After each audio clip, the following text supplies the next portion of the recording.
Բարև ձեզ սիրելի հայրենակիցներ, ողջունում եմ ձեզ համայնայության մայրաքաղաք Երևանից։ Այսօր հունիսի 16-ն է 2025 թվական։ Կխոսենք աշխարհաքաղաքական, տարածաշրջանային, ներպետական ուշագրավ թեմաներից, որոնք կներկայացնեմ իմ մեկնաբանությամբ։ Դե թիվ 1 իրադարձությունը դա Իսրայել-Իրան հակամարտությունն է, տեսնենք ինչ իրավիճակ է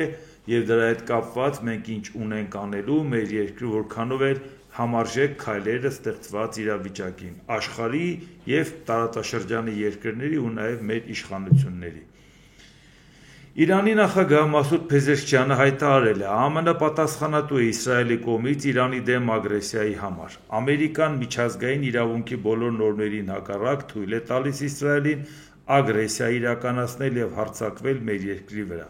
ասել է Փեզեշքյանը խորհրդարանում ունեցած ելույթում։ Իրանը Կատարի եւ Օմանի միջնորդներին տեղեկացրել է, որ պատրաստ կլինեն լուրջ բանակցություններ վարել միայն այն բանից հետո,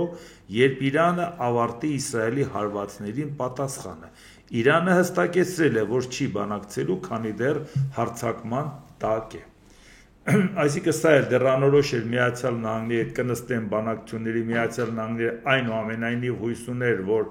եթե հիմա իրավիճակը այնպեսին լինի, որ Իրանը տեսնի, որ լուծում չի տեսնում կնստի բանակցությունների, բայց Իրանը առայժմ չի պատրաստվում։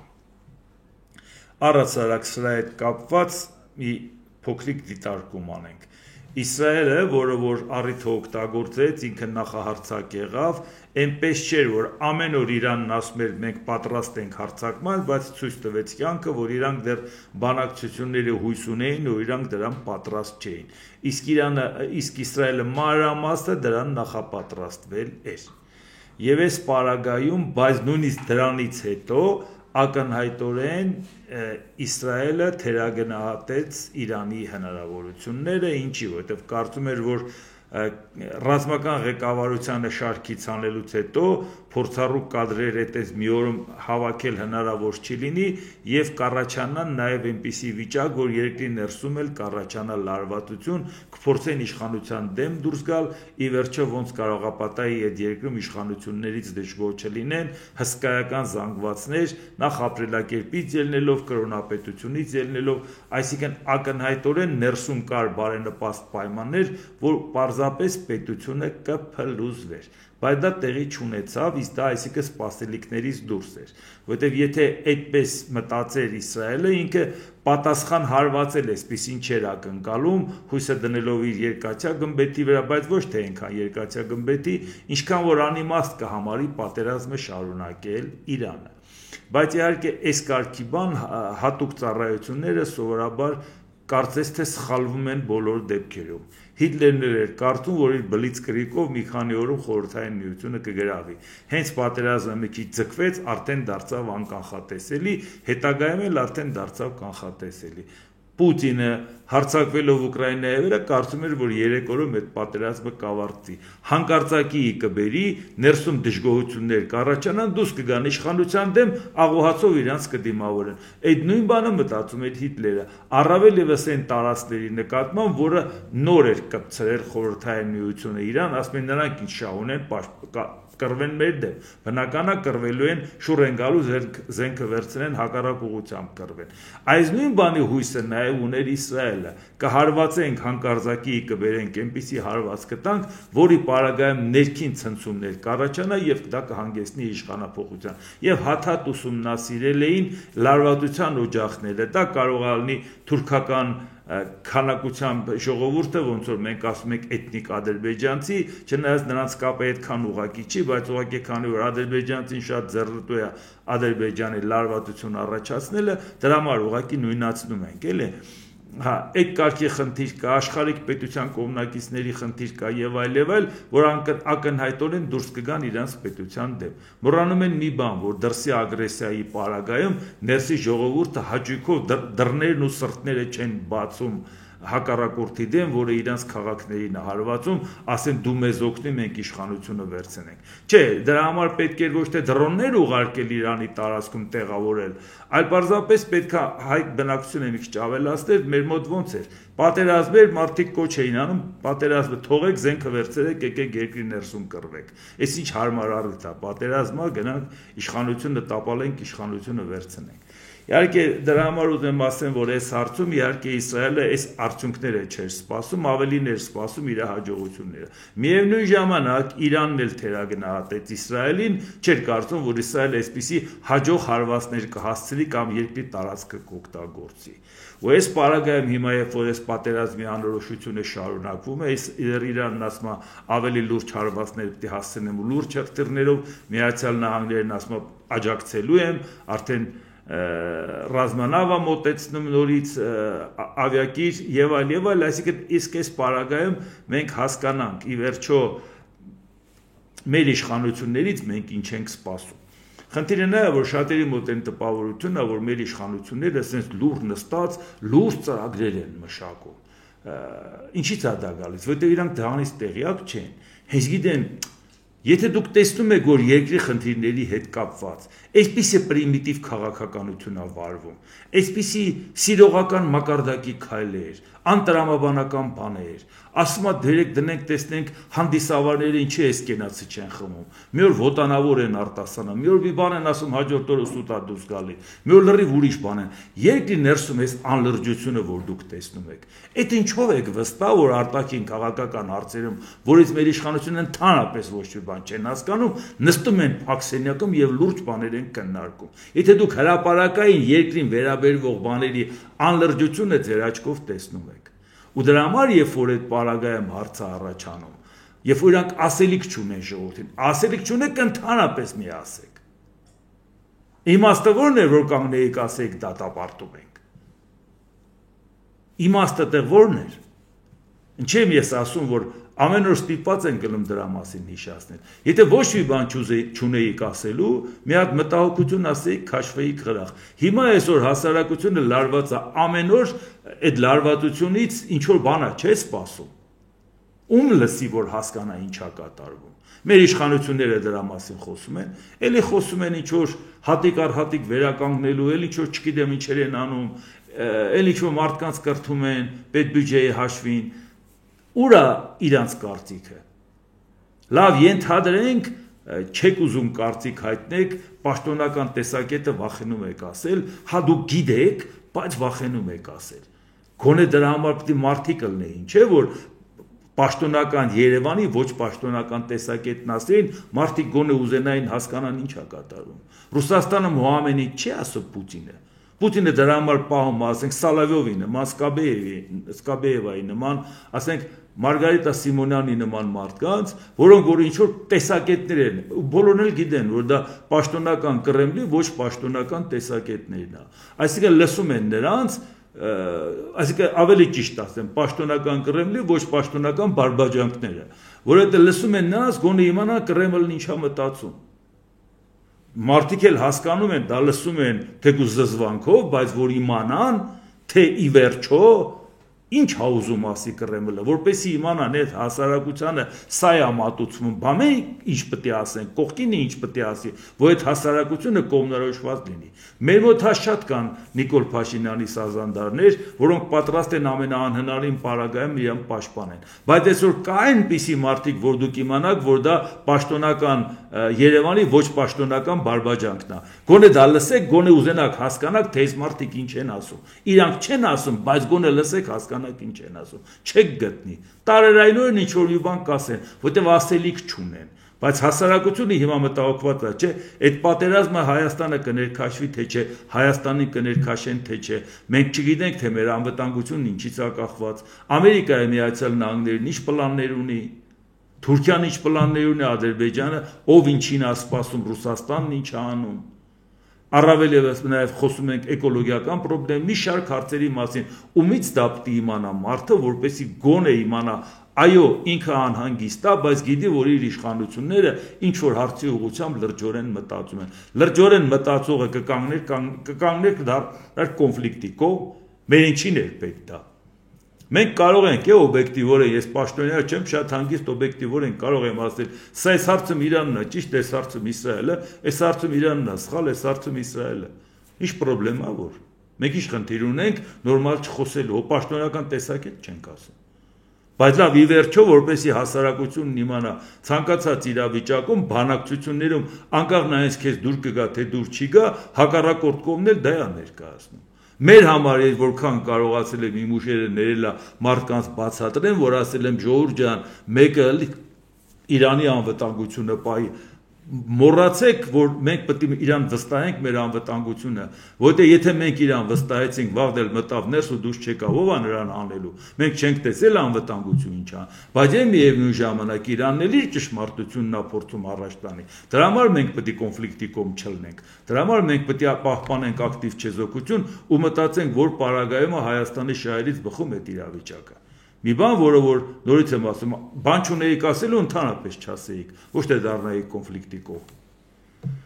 Ռուսաստանի Դաշնության նախագահ Վլադիմիր Պուտինը եւ Թուրքիայի նախագահ Ռեջեփ Թայիփ Էրդողանը հեռախոսազրույց են ունեցել, քննարկվել է Իրան-Իսրայել հակամարտությունը։ Նրանք դատապարտել են Իսրայելի կողմից Իրանի դեմ ռազմական գործողությունները եւ կոչ արել անհապաղ դադարեցնել ռազմական գործողությունները եւ վիճելի հարցերը կարգավորել դիվանագիտական միջոցով։ Թուրքիայի նախագահի աշխատակազմի փոխանցմամբ Էրդողանը Պուտինին ասել է, որ Իսրայելի կողմից Իրանի վրա հարձակումից սկսած բռնության ալիքը սպառնում է ամբողջ տարածաշրջանի անվտանգությանը, ասել է Էրդողանը։ Այսինքն տարածաշրջանի անվտանգությանը սպառնալիք է դա։ Մենք այդ տարածաշրջանում չենք, բայց մենք ինչից ենք սենց հանգիստ։ Էրդողանը անհանգիստ է, Պուտինն անհանգիստ է, բոլորն անհանգիստ են, մենք հանգիստ ենք։ Դա է որ Իրանի արտգործնախարարության խոսնակ Իսմայել Բաղային լրագրողների հետ հանդիպմանն ասել է. Իրանի արտգործնախարարը վերջին օրերին զրուցել է տասնյակ երկրների հետ, տարածաշրջանի բոլոր երկրները միաձայն դատապարտել են այս հանցագործությունը։ Նրանք գիտակցում են, որ այս խռովության կրակը կարող է ցանկացած պահի տարածվել, ասել է Բաղային։ Տարածաշրջանի երկրները միանշանակ դատապարտելու մեջ նաև մտնում էր Հայաստանը, էլի։ Բաղային նշել է, որ շուտով կկայանա Իսլամական համագործակցության կազմակերպության անդամ պետությունների հանդիպում, որտեղ այս հարցը կլինի օրակարգի գլխավոր թեման։ Հուսով եմ, որ մինչև այդ իսլամ չի ընդունի Նիկոլ Փաշինյանը, որ մեզ հանկարծ չներկաչեն, մենք գնանք Իսլամական համագործակցության կազմակերպությունների հետ քննարկենք, թե ինչպես ենք դատապարտելու սրան, կամ ինչպես ենք այս մեկի դեմ դուրս գալու, այն դեպքում, երբ որ տեսնում ենք, որ արևմուտքի վերաբերմունքը միանգամայն այլ է։ Ուստի խնդիրը ամենայն նա չէ, ով է ճիշտ, ով է սխալ։ Մենք նայում ենք ով կողմից է, ստե ճիշտ ու սխալի հարց չի։ Առավելևս դա մեր պատերազմը չէ, որ ճիշտ ու սխալ որոշենք։ Միջազգային ատոմային էներգիայի գործակալությունում ՄԱԳԱՏԵ-ում Իրանի ներկայացուցիչը ընդգծել է, որ միջուկային զենքի չտարածման մասին պայմանագրի դուրս գալու կամ չգալու մասին որոշումը կախված է հետագա իրադարձությունների զարգացումից եւ այն քայլերի ողջ պատասխանատվությունը կրում է Իսրայելը։ Այսինքն Իրանը այնուամենայնիվ ակնարկել է, որ կարող է մենք միջուկային զենքի չտարածման պայմանագրից դուրս գանք, եթե ես պետք է լինի, ինչ ենք պայմանավորվածություն վերցնում։ Մենք պարտավորություն ենք վերցնում միջուկային զենք չտարածենք, բայց մեր վրա հարձակվում են։ Բայց դեպքում մենք ինչի ենք այդ պարտավորությունը պահում։ Լաբորատորիաներ ունենք, որը դեռ ավիրված չեն եւ կարող ենք արդեն զենք ստանալ։ Եթե մինչեւ հիմա ասել ենք չենք ստանա, հիմա կասենք կստանանք, հետո ինչ ենք անելու։ Իհարկե պաշտոնապես փորձում են Իրանից ասեն, որ նման բան չկա, իրանք այդ պայմանագրից դուրս գալու ցանկություն չունեն, բայց համենայն դեպս ակնարկը արել են։ Առավել եւս Իրանն էլ փորձում է ցույց տա, որ հիմա ոնց եղավ, որ Իսրայելը մեզ պարտադրում է ինչ-որ մի բաներ։ Միջուկային զենքի չտարածման պայմանագրի հիման վրա Իրանն ասում է, ես իրավունք ունեմ խաղաղ ատոմ ծրագիրն իրականացնելու, այսինքն հարստացնելու ինչ-որ չափով Ուրանը, եւ ես դա անում եմ այդ պայմանավորվածությամբ։ Եթե ինչ-որ բան կա, դնենք, պարզենք, տեսնենք ինչը չենք կատարել, ինչն ենք սխալ արել կամ ինչն ենք ճիշտ արել։ Բայց ով է մեզ պարտադրում, որ մենք դուրս գանք, որ մենք միջուկային զենք չունենանք։ Միացյալ Նահանգները, որը վերցել խաղ բնակչության վրա ատոմային ռումբակցել։ Այդ էլ իր խոսքն է, չէ՞ որ ինքը ասում է։ Դրա համար եմ ասում, մենք որևէ մեկի կողմից լինել չենք կարող, որովհետև այդ մյուս հարցին էլ չենք կարող պատասխանել։ Ակնհայտորեն կարող է, չէ՞, հարցինի ով է մեզ ասում, որ դու միջուկային զենք չպետք է ունենաս։ Թող միջազգային ինսպեկցիան գա, մի հատ տեսնի ինչ է կատարվում։ Ասում է Իսրայելը, որը որ ամբողջ աշխարհը գիտի, որ միջուկային զենք ունի, բայց ինքը դա չի հաստատում։ Իսկ եթե ինքը դա չի հաստատում, ինքը այդ պայմանագրի պարտավորությունները կատարում է միջուկային զենք ունենալով։ Այսինքն հետո է այդ ճշմարտությունը ուրիշին պարտադրում։ Հիշում եք հայտնի խոսքերը Իսրայելի 4-րդ վարչապետ Գոլդա Մեյրի, որ ասում էր մենք միջուկային զենք չունենք, բայց այն կօգտագործենք անհրաժեշտության դեպքում։ Այսինքն բավական հստակ բացատրում էր ինչը ինչոց է։ Հարց է ծագում, բա այն արևմտյան երկրները, որ իրանք ճղում են եւ ասում են, որ պետքա պահպանել այս ամեն ինչը, ով օգնեց Իսրայելին միջուկային զենք ունենալ։ Կամ այնպես ունենալ, որ մինչև հիմա վերահսկողության տակ չլինի։ Ինչ է վերահսկողության տակ լինի, ով ավիզառնվորն են, որ հիմա վերահսկողության տակ լինի։ Եվ այն երկիրը, որը ունի եւ ոչ մի վերահսկողության չի ենթարկվում, այդ երկիրը մեկ ուրիշին ասում է դու պետք է չունենաս։ Դրա համար եմ ասում, ժողովուրդ ջան, ըստեղ հրեաների շահերի պաշտպանները կարան նրանց տեսակետին կողմնակիցել են, ասեն Իրանը պետք է չունենա։ Մեկ ուրիշն էլ կարող է ասի, բա Իրանն էլ է սա ասում։ Իսկ մենք ասում ենք, սա մեր կռիվը չի։ Երկուսն էլ իրանք ճիշտ ունեն, իրանք սխալ ունեն։ Սա մեր կռիվը չի, մենք որևէ դեպքում մեկին դատապարտեցիր, մեկին պաշտպանեցիր, դառնում ես կոնֆլիկտի կողմ։ Ու եթե Իրանը մեր հարևանն է, կուզենք հարաբերությունը անկախ ամեն ինչից վատ չլինի, մտահոգություն հայտնելուց վատ ամեն ինչ նորմալ է։ Որտեղ նույն Իրանը կարող է Միացյալ Նահանգներին ասի, այդ որ մեզ ասում ես միջուկային զենք մենք չպետք է ունենանք, որ օգտագործենք։ Մեր վրա է կասկածում, որ մենք միջուկային զենք որոնանք օգտագործենք։ Դուք ունեցել եք, օգտագործել եք, չէ՞։ Ու դրա կարիքը չի եղել, չէ՞։ Էդ էլ կա, չէ՞, ժողովուրդ ջան, մենք օբյեկտիվորեն նայենք։ Որևէ մեկը մեր համակրանքով չի շարժվում, բանակցության ժամանակ, բանավեճի ժամանակ, նա իր ճիշտը ունի, նա իր ճիշտը։ Օգոստոսի 6-ին Հիրոսիմայի եւ օգոստոսի 9-ին Նագասակիի վրա ատոմային ռումբ գցելու անհրաժեշտությունը պատերազմի ընթացքի ելքի հետ կապված բացարձակ չկար։ Այդ ով չգիտի աշխարհում դա։ Դեռ 1945 թվականի փետրվարի 4-ից 11-ը Պոզդամի կոնֆերանսում, ներողություն Յալթայի կոնֆերանսում 45 թվի պայմանավորվեցին մեծ եռյակը, որ առնվազն 2-ից 3 ամսվա ընթացքում խորհրդային միությունը հենց Գերմանիան կապիտուլյացիայի ենթարկվի, ինքը հարձակվելու է Ճապոնիայի վրա, պատերազմը հայտարարելու Ճապոնիային։ Պոզդամի կոնֆերանսում արդեն հուլիսի 26-ին, այո, դեկլարացիան ստորագրեցին, խորհրդային միության հետ միասին պատրաստեցին, դեկլարացիան ստորագրեցին, որ 2-ից 3 ամսվա ընթացքում, այո, դեկլարացիայի մեջ էլ ուլտիմատում էր ներկայացում Ճապոնիային։ Բայց խորհրդային միությունը իր ստորագրությունը տակը չդրեց, դրեց Մեծ Բրիտանիան, դրեց Միացյալ Նահանգները եւ Չինաստանը։ Ճապոնիան էլ մերժեց դեկլարացիան, ասեց ես դա չեմ ընդունում։ Խորհրդային միությունը ճիշտ 3-րդ ամիսը լրացած օգոստոսի 9-ին մտավ պատերազմի մեջ։ Ճապոնիային պատերազմը հայտարարություն մտավ։ Ճապոնիայի տարածքում պատերազմ չկար, ժողովուրդ ջան։ Ճապոնիան կռվում էր իր տարածքից դուրս օկուպացված տարածքներում։ Նրա դեմ կռվելու համար Ճապոնիան ռումբ հարվածելու կարիքը բացարձակ չկար։ Ճապոնիան այն քաշը չուներ, որ նա երկար դիմադրեր։ Ամսի 14-ին արդեն կապիտուլյացիայի հրամանը արդեն արձակեց կայսր Հիրոխիտոն։ Դրանից 3 օր հետո էլ վարչապետը Բարոն Կանտարո Սուզուկին ադմիրալ հրաժարական տվեց, ասեց ես կապիտուլյացիայից հետո ինտերեսով մնամ վարչապետ։ Իհարկե մենք տենց արժանապատիվ մարդ չենք կարող ունենանք, որ կապիտուլյացիայից հետո հրաժարական տա։ Այդ մեզ համար չի, ժողովուրդ։ Մենք ճապոնացի չենք, մենք մերով յոլա գնանք։ Հա։ Սա ուզեմ ասեմ նրա համար, որ եթե մենք կարող ենք օբյեկտիվորեն բոլորն ասել, բայց կողմերը իրար հետ երբ որ խոսում են, մենք պետք է կոնֆլիկտի կողմ չդառնանք։ Ինչպես տեսնում եք, այս զգծխվող պայքարի ժամանակ, որ կարող ավելի դաժան հարվածներ հասցնեն, կարող ավելի ուժեղ հետևանքներ ունենա, մենք արդյունքում ստացվում է, որ Բոշի բանի պատրաստ չլինելով անցնում ենք մեկի կողմը, անգամ չիմանալով թե հետագա զարգացումն ինչ կլինի։ Մանավանդ երբ որ տեսնում ենք, որ հանգիստ կարող է նախապատրաստվեն քեզ հարված հասցնելու։ Դա ցույց տվեց Ուկրաինան, դա ցույց տվեց Իսրայելը, որ գնաց Իրանի տարածքում խոսում էին բանակցություններից, խոսում էին խաղաղությունից, բայց այնտեղ արդեն տանում դրոնները տեղավորում էին, այնտեղ տանում էին լաբորատորիաներ ու չգիտես զինապահեսներ էին սարքում։ հետևողականորեն դանդաղ պատրաստում, իսկ հրապարակային քայլերը նրա համար էր, որ զգոնությունը բթացնեին։ Մենք որևէ մեկի վրա հարձակվելու ցանկություն չունենք, մտադրություն չունենք, բայց մենք մտածում ենք, որ մեզ հետ էլ կարող է խաղեր տան, չէ՞։ Ասեն արի բանակցենք, արի էս անենք, լավ մտ էս ստորագրությունը դիրեց, մեկը համաձայն չենք, բա դու ինչի ես զինվում։ Ու այդ ընթացքում քու երկրի ներսում զգոնությունը բթացնեն, Նիկոլ Փաշինյանը սիրտն ու դռները բացի թուրքերի ու ադրբեջանցիների առաջ, որի պարագայում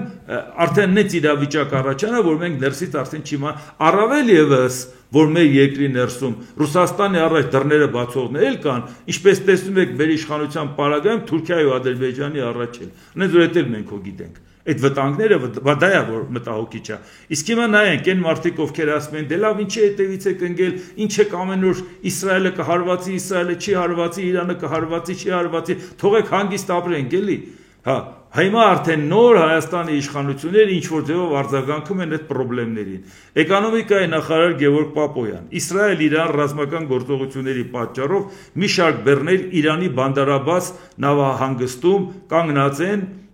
որոշ բեռներ էլ ճանապարհին են։ Դա մոտարապես մեկ այլ հաշվարկով այդ 300,000 այդ բեռնատուփի մասին է խոսքը, 300 կոնտեյների մասին է խոսքը, որը տենց մնացել է ճանապարհներին։ Էկոնոմիկայի նախարար Գևորգ Պապոյանը վստահեցնում է, որ Հայաստանի պատկան մարմիններն անընդհատ կապի մեջ են այն տնտեսվարողների հետ, որոնք Վրաստանում խնդիրների են բախվում ալկոհոլային խմիչքների արտահանման process-ում։ Այս Վրաստանի խնդրը դեռ մեզ համար չլուծված, հիմա Իրանի հետ կապված խնդրեմ ունենք, մեկը մեր հյուսային դարպասն է, մեկը հարավ։ Մի պահ կար, որ ընդհանրապես ոչ մի մեքենա չէր գնում, հետո 1-2 օր որոշակի արագություն կար, որը մեզ բավարարում էր, հիմա կա տեմպ, որը շատ դանդաղ է, օրը մի քանի մեքենա, ինչը նելի խնդրահարույց է մեզ համար, չնայած որ մենք մեր մասով պահպանել ենք բոլոր պայմանավորվածությունները, որ ունեցել ենք վրացական իշխանությունների հետ։ Մենք ակնկալում ենք, որ մեր վրացի գործընկերները եւս իրենց մասով կպահեն պայմանավորվածությունները, նշել է էկոնոմիկայի նախարարը։ Այսինքն հիմա երբ որ արդարանում է ազգային ժողով, մենք մեր պարտավորությունները կատարել ենք, Վրաստանը չի կատարում, ավելի վատ ձեզ համար, բան չի չեք կարողանում նորմալ համագործակցեք, որ մեր հյուսային դարպասը մեր առաջ չփակվի, ով է դրա մեղավորը, տնտեսական մեղավորությունը մի հատ նայեք ձեր երկրի ներսում ինչ եք անում, այս խառը ժամանակները, քաղաքական մեղավորությունը բանջով եք զբաղված, որն է ձեր օրակարգը, որ այդպես է ստացվում, ու շնորհիքները Թուրքիան ու Ադրբեջանն է։ Այսինքն Վրաստանի հետ կապված արդեն չեք մտածում, որ խնդիր է առաջանում։ Մեր հիմնական ճանապարհը Թուրքիան ու Ադրբեջանն է։ Այսինքն ամեն ինչ անում եք, որ այդ երկու ճանապարհները մեր առաջ փակվի, որ ստիպված ասեք, դե ինչ աներ Նիկոլ Փաշինյանը, չգնար Էրդողանի ոտերն ընկներ ճանապարհ բացեր։ Բայց ուրիշ ինչ այլ մնացե մեզ անելու։ Դիտարկմանը, որ կոնտեյներները նշում են, որ տնտեսությունը կոլապսի կոնակագործները ներողություն կոլապսի արժև է կանգնելու, քանի որ արտահանումը կարող է կանգ առնել, պետք նախագահ Էդվարդ Հակոբյանն է նշել,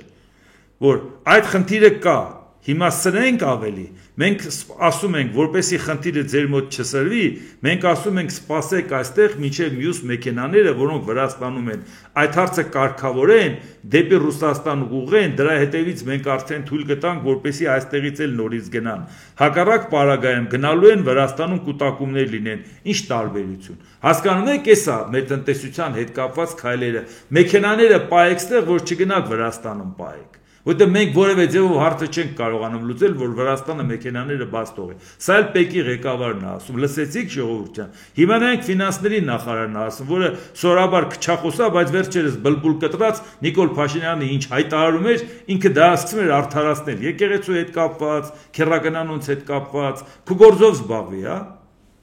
Ֆինանսների նախարար Վահե Հովհաննիսյանը հայտարարել է. Իրան-Իսրայել հակամարտությունը կարող է ազդել մատակարարումների վրա, քանի որ մեր տնտեսության լոգիստիկայի մի մասը նաև կապված է Իրանից մատակարարումների հետ։ Դրանք կարող են խաթարվել, երկարել, թանկանալ եւ այլն։ Եթե իրավիճակը այնպես սրվի, որ միջազգային ներդրողները Հայաստանը նույնպես սկսեն համարել ռիսկային միջավայր ներդրումներ կատարելու համար, դա արդեն կարող է ազդել տոկոսադրույքի վրա։ Ասեմ ձեզ, որ մինչև այս պատերազմը արդեն մեր մոտ բացասական տենդենսը նկատվում էր։ Հիմա ուզում են սակցեն պատերազմի վրա։ Իրանք պատերազմի հետևանքներին պատրաստ չեն, բայց ուզում են ձեռքերը ուրախությամբ շփեն, դե գիտեք, պատերազմի պատճառով հիմա մեր նկատմամբ վստահությունը պակասեց։ Դուք պատկերացնում եք, այս մարդիկ պետք է մտածեին հավանական բոլոր պլաններ, այն որ ասում են մենք բոլոր սցենարները ունենք հավանական զարգացումների։ Հավանական զարգացումների սցենարն է, որ ֆինանսների նախարարն ասում է, որ իմացեք կարող է միջազգային ներդրողները Հայաստանը համարեն միջազգային ռիսկային միջավայր ու ներդրում չանեն ու կտրուկ պակասի տնտեսական աճը։ Մենք պետք է հետևենք զարգացումներին եւ հնդածս հասկանանք, թե ինչ պետք է անենք, եթե կարող ենք անել որոշ բաներ, եթե կարող ենք անել, որոնք կմեղմեն այդ ազդեցությունները, ընդգծել է նախարարը։ Հիմա տեսակ Հայաստանի պատկերացումները այս ամեն ինչին, մեր հյուսիսային դարպասի, մեր հարավային դարպասի։ Դրա համար դե հասկանում եք, որ ինչի համար է Նիկոլ Փաշինյանը քծվում դեպի արևմտյան դարպաս։ Թուրքիայի արտգործնախարարությունից հայտնում են Անկարայում Թուրքիայի արտաքին գործերի փոխնախարարը հանդիպել է Հայաստանի արտաքին գործերի փոխնախարար Վահան Կոստանյանի հետ։ Հանդիպման ընթացքում կողմերը մտկել են փոխանակել երկկողմ եւ տարածաշրջանային հարցերի շուրջ, նշվում է հաղորդագրության մեջ։ Ակնհայտ լավ հասկանում եք, որ չի գնացել նրա համար, որ ինչ-որ մտքեր փոխանակի, նախտիմիկ ունենա, որ փոխանակի, ուղղակի գնացել է, որպեսզի նախապատրաստեն Նիկոլ Փաշինյանի այցելությունը, որի մասին արդեն մամուլում տարածվել է եւ որևէ ձեւով իշխանությունները չեն հերքե։ Այսինքն հիմա հասկանում եք, որ այն ինչ որ նախապես պլանավորած էր գնալու համար, որտեղ այդ արտահոսքը եղավ ավելի շուտ, ինչ որտեղ նաեւ մտածում եմ գուցե իրանք էլ այդ արտահոսքը կազմակերպեցին, որ հասարակական տրամադրություններ ստուգեն։ Բայց հիմա ասում են, ինչ մեծ հաջողություն է, կասենք դե տեսնում եք ժողովուրդ ջան, Իրանի հետ խնդիր ունենք, գնանք Թուրքիայի հետ տենանք, ինչ ենք անում, ճանապարհ բացենք, էս անենք, այն անենք։ Իրանը դառնում է մեր ներողություն, Թուրքիան դառնում է հույսի ճանապարհը, էլի այսպես դուք հասկացաք, չէ՞ ինչ է կատարվում։ Այդտենց խորաթափանց Նիկոլ Փաշինյանը գիտեր, որ Իսրայելը Իրանին պետք է հարվածի, դրա համար ինքը վաղօրոք քծվել էր Էրդողանի ոտերը, իսկ հիմա արդեն արդարացված է։ Հիմա գիտեք սազանդարները Նիկոլ Փաշինյանը ինչ պետք է ասեն, բա ինչ էիք ուզում, չգնա Թուրքիա հարցերը լուծի, բա որ մեր ճանապարհը փակվի, բա որ Բայրամ է շնորհավորում, զանգում էր Բայրամ շնորհավորում, այդ ժամանակ Իսրայելը հարվածել էր Իրանին։ Ժորժ ջան, մոռանում եք, որ թարսի պես հիշողությունից վատ չենք, էլի։ Իսկ հիմա նայենք աշխարհում ինչ է կատարվում, որտեղ նոր իրավիճակը հաստատ քննարկվելու է նաև մեծ յոթնյակի հանդիպման ժամանակ։ ԱՄՆ նախագահ Դոնալդ Տրամպը ժամանել է Կանադա J7-ի գագաթնաժողովին մասնակցելու համար։ Գագաթնաժողովի շրջանակում Տրամպը երկկողմ հանդիպումներ կունենա Ուկրաինայի նախագահ Վոլոդիմիր Զելենսկիի եւ Մեքսիկայի նախագահ Կլաուդիա Շեյնբաումի հետ։ Այս հավաքը տեղի է ունենում միջազգային մարտահրավերներով լեցուն ժամանակաշրջանում, երբ 3 մայրցամաքներում հակամարտություններից մինչև գլոբալ տնտեսական անկայունություն է, այժմ Իրանի հարցը անսպասելիորեն հայտնվել է G7-ի օրակարգի առաջնագծում եւ այդ հարցի շուրջ համաձայնության հասնելը հեշտ չի լինի։ Հիմա նայենք, մեծ յոթնյակը դա եվրոպական 4 ազդեցիկ երկրները Մեծ Բրիտանիան, Ֆրանսիան, Գերմանիան, Իտալիան եւ Ճապոնիան, իսկ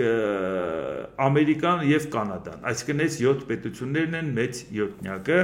Հիմա խնդիրը տարաձայնությունները ինչու պետք է լինի, որովհետև մեծ յոթնյակը հավաքվելու է, որոշակի հարցերում նաև իրանք դժգոհություններ ունեն Ամերիկայի կողմից վարվող քաղաքականությունից, բացի այն, որ իրանք համարում էին, որ Կանադան պետք է լինի 51-րդ նահանգ, դա արդեն հումորի են վերածել, պարզ է։ Բայց այն դեպքում լարվածությունը չի պակասել դրանից, եւ մեկ էլ հիմա ինչ է կատարվում Իսրայելի հարձակումների հետ կապված, նաև խնդիրները առաջանում, որ Ամերիկայի Միացյալ Նահանգները ուժը Եվրոպայից կենտրոնացնում է դեպի Մերձավոր Արևելք, որտեղ այնտեղ լուրջ խնդիրներ կա, այն դեպքում, երբ որ ակնհայտորեն ընդունվում է, որ այդ պատերազմը իրանք են սկսել։ Սկզբից իհարկե Դոնալդ Տրամպը ասում էր, որ ինքը դրա հետ կապ չունի, դե սկզբից ոնց է, ինքը օրվա մեջ մի քանի հայտարարություն է անում, չէ՞, ասենք այդ օրն ասում է ես կապ չունեմ, հետո մեկ է տեսնում է Իսրայելը լավ հարվածեց, ասում է հիշում եք 2 ամիս էինք տվել, փայլուն հարձակում էր, հետո մի հատ Իրանը մի հատ ուրիշ բալիստիկ հրթիռով խփում է, շուռա գալիս ասում է դե մենք ասել էինք էլի սպասեք խաղ բանակցենք, հետո մի հատ էլ է սպասում, դե նա Իրանը Իսրայելը ինչ է հարվածում։ Օրվա մեջ մի քանի հայտարարություն կապված թե քանի հրթիռներ է ուղարկել, քանիսը նա։ Այս վիճակում ակնհայտ է, չէ՞ որ այդտեղ խաղաղության հոտ անգամ չի գալիս, որ Դոնալդ Տրամպը փորձում է խաղաղություն բերել, տեսնում ենք, որ դա իր մոտ ոնց որ այդպես է չի ստացվում։ Դրա համար որոշակի հարցեր պետք է առաջանա ու պետք է քննարկեն։ Լավ ի վերջո այս նոր աշխարհակարգը ինչպես է ես պատկերացնում, ինչ ենք անում։ Եվրոպայի ձեռ ես քաշում, ինչ ես անում, ակտիվանում ես Իրանի դեմ ակտիվանալու դեպքում, եթե Իրանի կողմից են մյուսները հանդես գալիս կամ մտածում են ուրիշ ձևի վերադասավորումների, ինչ ես անում, նորից էլի մնում ես Ռուսաստանի թիկունքին կանգնած, թե հասկանում ես, որ Եվրոպայի անվտանգությունը շատ կարևոր է, քո գործընկերը Եվրոպան է, քո գործընկերը չի կարող լինի Ռուսաստանը, առավել ևս, որ շատերը շատ վատ են ընդունում Իսրայելի արածը, անկախ նրանից, որ կոնկրետ օբյեկտիվորեն 100 անգամ եմ ասել, մեր շահերից չի բխում, որ Իրանը միջուկային զենք ունենա։ Ինքը ունենա միջուկային զենք, իր լրիվ իր վերաբերմունքը կարող է ռեգիոնի նկատմամբ, տարածաշրջանի նկատմամբ փոխվի եւ Աստված գիտի, թե մեր հետ կապված ինքը ինչ կմտածի։ Ես մտնեմ, որ ուրիշները չմտնեն։ Իսկ Իրանով հանելու չգիտենք։ Այսինքն ուզեմ ասեմ, մենք հաստատ մեր շահերից չի բխում, որ Իրանը միջուկային զենք ունենա, բայց այնպես չի, որ մեր քեֆալը հարցնելով են որոշել ունենա, թե չէ։ Մենք ուղղակի նայում ենք փաստը, որ այս կոնֆլիկտի արդյունքում կարող է շատ վատ իրավիճակ առաջանա մեզ համար։ Ու ակնհայտորեն մենք գիտենք մի բան, ով էլ հաղթեց, դա մեզ ձեռնտու չի։ Մեզ պետք չի, սրա հաղթանակը կամ նրա։ Իրանը հաղթեց, ասելու արևմուտքը իմ թշնամին այս կողմերը չերևակ, Հայաստան նրանց հետ գործ չունես, թե չէ ես կմտնեմ, դուրս չեմ գա։ Արևմուտքը հաղթեց, դե ասել դուք էիք անցել Իրանի կողմը, մեզ դատապարտում էիք։ Ուրեմն դուք հուսալի գործընկեր չեք։ Սա է։ Իսկ հիմա դրա հետ կապված Գերմանիայի կանցլեր Ֆրիդրիխ Մերցը G7-ի գագաթնաժողովին մասնակցելու Կանադա մեկնելուց առաջ հայտնել է. Ռուսաստանի դեմ նոր պատժամիջոցներ սահմանելու մասին որոշումը կարող է ընդունվել հունիսի 26-ից 27-ը Բրյուսելում կայանալի ԳՄ գագաթնաժողովում։ Այսինքն մինչև գնալը ինքը ասում է, մենք լի ենք վճռականությամբ, սա առաջ ենք տանելու Ռուսաստանի դեմ։ Ամերիկային պետք է բացատրենք, որ դու մեր ընկերն ես, ոչ թե Ռուսաստանի։ Մերցը նշել է, որ համատեղ ջանքերով անհրաժեշտ է առաջընթացի հասնել Ռուսաստանի եւ Ուկրաինայի միջև հրադադարի շուրջ բանակցություններում, որոնք նախաձեռնել է ԱՄՆ նախագահ Դոնալդ Տրամպը։ Ըստ Գերմանիայի կանցլերի դա անելու համար Մոսկվայի վրա պետք է լրացուցիչ ճնշում գործադրել։ Հիմա տեսնում եք, որ մեզ համար շատ կարևոր է Եվրոպայի անվտանգությունը եւ մենք ի վերջո գործընկեր պատկերացնում ենք, որ Եվրոպայի անվտանգությունը լինի, մենք էլ ուշ թե շուտ լինենք այդ համակարգի անդամ, բայց մինչեւ համակարգի անդամը գոնե հայտ ներկայացնենք գործընկեր լինելու, գոնե այդքանը բավարար է, որ իրանց ասենք դե մենք հիմա ձեր հետ ենք, դե դուք ինչ եք մտածում մեր հետ կապված։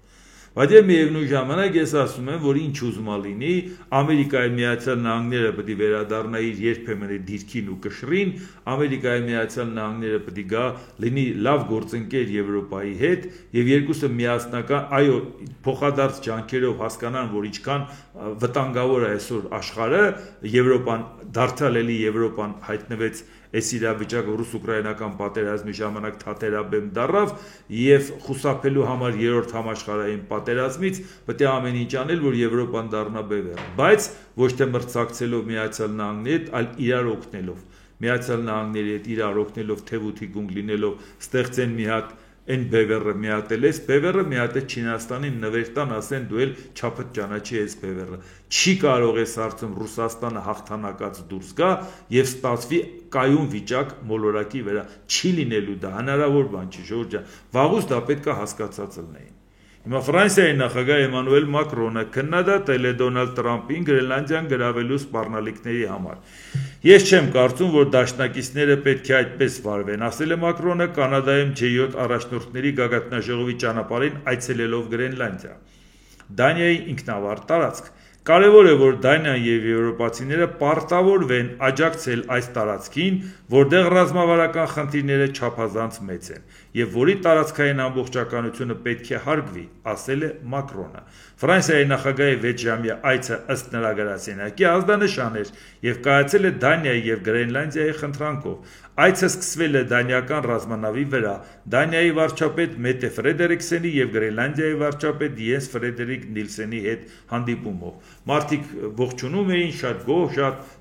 ծափողջուններով եւ այլ։ Էմանուել Մակրոնը փաստորեն Կանադա գնալուց առաջ ցույց տվեց, որ Եվրոպայի անվտանգության մեջ նաեւ մտնում է, որ եվրոպական տարածքի նկատմամբ Ամերիկան ոտնձգություն չանի։ Հիմա երբ որ մենք մտածում ենք, որ Գրենլանդիայի մասին որ խոսում էր Դոնալդ Տրամպը ապշում ենք, չէ, ասում ենք վախտ ես գտել, ես ինչ ես ասում, ես ինչ ես անում, ինչ ես քու ՆԱՏՕ-ի անդամ գործընկեր, հիմնադիր անդամ ՆԱՏՕ-ի գործընկեր Դանիայից տարածք ես վերցնում, ինչ ես գրավելու ես, ինչ ես անելու։ Հիմա որոշակի ժամանակ անցավ, հիմա տեսակ աշխարհի լարվածությունը ինչքան մեծացավ, ռուս-ուկրաինական պատերազմի դեպքում ինչ դաժան բանի ընթացքի մեջ են մտել, եւ այս պարագայում հիմա էլ մի հատ Իրան, Իսրայել, եւ տեսնում եք, որ հաշված օրերի ընթացքում ինչ կարող է տեղի ունենա մի պետության հետ, եւ այս պարագայում ինչքան զարմանալի է, չէ, որ ասում են ժողովուրդ ինչ գրել անձա, այսինքն վախտ ես թե տարածք վերցնեց։ Դա հիմա մտածեք, էլի ինչքան անտրամաբանական թվում է այդ ամեն ինչը։ Իսկ Ռուսաստանի հետ կապված, գուցե սա թեթև հարց է, բայց գոնե հույս ունենանք, որ Ամերիկայի Միացյալ Նահանգները կվերանա իր քաղաքականությունը Ռուսաստանի հետ։ Ռուսաստանի արտաքին գործերի նախարարության պաշտոնական ներկայացուցիչ Մարիա Զախարովան հայտարարել է. Այսօրվա դրությամբ հերթական հանդիպումը ռուս-ամերիկյան երկկողմ խորհրդակցությունների շրջանակում երկու երկրների դիվանագիտական ներկայացությունների գործունեության կարգավորման նպատակ չեղարկվել է Ամերիկայի բանակցողների նախաձեռնությամբ։ Մենք հույս ունենք, որ նրանց կողմից վերցված դադարը չափազանց երկար չի լինի, ասել է Զախարովան։ Այսինքն ինչ ստացվեց։ Ստացվեց այնպես, որ Ամերիկայի Միացյալ Նահանգների նախաձեռնությամբ այս փուլը դադարեցվել։ Հիմա գոնե հասկանանք, ինքը մտածում է մեջօրտնյակի հանդիպման ժամանակ վերանայի մի հատ իր վերաբերմունքը աշխարհի հետ կապված, գոնե դրանով պայմանավորված իմանան անելիքները։ Հույս ունենանք, որ գոնե այս դադարը, որը Ամերիկայի նախաձեռնությամբ է, գոնե ինչ-որ մի չափով կփոխի Դոնալդ Տրամպի պլանները։ Իսկ հիմա մի հատ նայենք մի հետաքրքիր հայտարարություններ Reuters գործակալությունը հղում անելով ԱՄՆ պետդեպարտամենտի ներքին դիվանագիտական փաստաթղթին, որն ստորագրել է պետքարտուղար Մարկո Ռուբիոն, հայտնել է. ԱՄՆ նախագահ Դոնալդ Տրամպի վարչակազմը դիտարկում է այն երկրների ցանկի զգալի ընդլայնումը, որոնց քաղաքացիների մուտքը ԱՄՆ կարող է ամբողջությամբ կամ մասնակի արգելվել։ Փաստաթղթում նշվում է, որ սահմանափակումները կարող են կիրառվել 36 երկրների նկատմամբ, եթե դրանք 60-օրյա ընթացքում չվերացնեն Վաշինգտոնի մտահոգությունների պատճառները։ Խոսքը մասնավորապես այն երկրների մասին է, որոնց քաղաքացիները մասնակցել են ԱՄՆ-ում իրականացված ահաբեկչական գործողություններին կամ հակասեմական եւ հակաամերիկյան գործունեությանը, եւ հայտարարել է պետդեպարտամենտում։ Այդ 36 երկրների ցանկում են նաև ժողովուրդը։ Մի 7 երկիր արդեն որոշումը կայացրած էր, դա հենց առաջ էլ մի քանիսի նկատմամբ ավելի խիստ որոշում էր կայացած, որ նրանք Ամերիկայի կողքով ընդհանրապես չանցնեն, ուր մնաց դեմ մտնեն։ Բայց 36 երկրների մեջ է նաև Եգիպտոսը, ժողովուրդ։ Պատկերացնում եք ինչ է կատարվում։ Ամերիկայի Միացյալ Նահանգները մեղադրում է Եգիպտոսին եւ ասում է, այս կոմերը չերևաս, եթե դու չգնաս, քո հարցերը չլուծես, եւ մեղադրում է ինչ-որ բանին, հակասեմական, չգիտես, հակաամերիկյան, ինչ-որ քաղաքականություն է իր ցուցակա թվարկում աֆրիկյան երկրների, որ հազիվ քարտեզի հրամանգած հազիվ կգտնես։ Եգիպտոսը այդպես կորած մոլորած աֆրիկյան երկիր է։ Այս ո՞նց եղավ, որ Ամերիկայի Միացյալ Նահանգների համար Եգիպտոսը դարձավ այդպիսի պետություն։ Ում համար ինչ կդառնա, չի դառնա, Ամերիկայի Միացյալ Նահանգների համար եթե Եգիպտոսը դարձել է այսպիսի անցանկալի պետություն, դա նշանակում է Ամերիկայի Միացյալ Նահանգների այսօրվա ադմինիստրացիան մեղքը պետք է իր մեջ մանգա։ Մեզ կարող է չհետաքրի Եգիպտոսի ճակատագիրը, բայց մենք ուզում ենք իմանանք, բալա մեր նկատմամբ կամ մեր իրավիճակի հետ կապված մարդիկ ինչ լոգիկայով են շարժվում։ Եգիպտոսը ոչ չենք մոռացել, որ այն պետությունն է, որը որ շատ սերտ համագործակցում էր Խորհրդային Միության հետ։ 1967 թվականի կոալիցիոն ուժեր կազմեցին, որ հարձակվեն Իսրայելի վրա։ Եվ այդ ժամանակ ով էր թիկունքին կանգնած այդ կոալիցիոն ուժերի, որի լոկոմոտիվը առաջի ջութակը, այսպես ասած, Եգիպտոսն էր։ Խորհրդային Միությունը զենքներ էր տալիս, իր ինստրուկտորներին էր ուղարկում, որ գնան ամեն ինչով օգնեն, որպեսզի Իսրայելի դեմ կռվեն։ Այդ ժամանակ էլ Եգիպտոսի նախագահն էր Գամալ Աբդել Նասերը, Խորհրդային Միության լավ բարեկամ։ Նասերը 1970 թվականին մահացավ։ Նասերի օրոք ա եղել 6-օրյա պատերազմ, որ նախահարձակ եղավ Եգիպտոսը եւ ջախջախեց բոլորին եւ հարևան պետություններից տարածքներ վերցրեց, Գոլանի բարձունքներ, Սինայի թերակղզու վրա վերահսկողություն, բոլորը չթվարկեմ, Հորդանան գետի արևմտյան ափ, արևելյան Երուսաղեմ եւ այլն։ Հա, ինչի համար եմ ասում։ Դրանից հետո Անվար Սադատը դառնալով նախագահ փորձեց վերականգնել կորցրած տարածքները 73 թվականին կրոնական օրեր տիսակատարության ժամանակ էր հիմնական տոններ կրոնական հրյաների Յոմ Կիպուրը Հայեղ դատաստանը 73 թվականի հոկտեմբերի 6-ին հարձակվեցին Եգիպտոսը եւ Սիրիան իհարկե ծանր կորուստներ կրեց Իսրայելը հետո դա Ամերիկան օգնեց Խորհրդային Միության ղեկավարը զանգեց Ամերիկա ասեց դադարեցրու եւ այլ բայց դրանից հետո բանակցություններ վարվեց հիմնական խաղացող Եգիպտոսին հանեցին եւ տարան դեպի Ամերիկա առաջի արաբական պետությունն էր որ գնաց պայմանագիր ստորագրեց խաղաղության համաձայնագիր ստորագրեց Քեմփ Դեվիդում այն ժամանակ 39-րդ նախագահ Ջիմի Քարտերն էր երկու համաձայնագիր ստորագրեցին 78 թվականին 79 թվականին Վաշինգտոնում խաղաղության պայմանագիր դա առաջի արաբական պետությունն էր որը անցավ Ամերիկայի կողմը արաբական երկրները դուրս եկան իր դեմ Դեռ 78 թվականի Քեմփ Դեվիդի համաձայնագրի համար խաղաղության Նոբելյան մրցանակ տվեցին եւ Անվար Սադաթին եւ Իսրայելի վարչապետ Մենահեմ Բեգինին իսկ Ջիմի Քարտերին տվեցին 21 տարի պաշտոնաթողությունից հետո 2002 թվականին ինչի եմ ասում Նոբելյան մրցանակ որը երազում է Դոնալդ Թրամփը այդ մարդիկ այդ խաղաղությանը հասան արաբական երկրները ոտի կանգնեցին Եգիպտոսի դեմ դուրս եկան բայց նա որպես Ամերիկայի բարեկամ մնաց արաբական պետությունները կասեցրեցին նրա մասնակցությունը Այն դեպքում, երբ որ արաբական պետությունների լիգան ստեղծվեց